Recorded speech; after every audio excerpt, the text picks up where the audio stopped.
siap-siap. 3 ekor kuda Dropogi yang insya Allah sebentar lagi akan dilepas oleh Dewan Steward kita.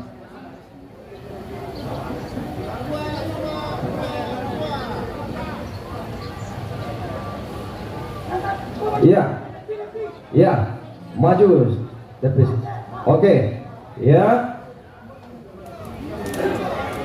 Ya, kita lihat sudah lepas 3 ekor Dropogi kita. Ya, nomor 2 di depan.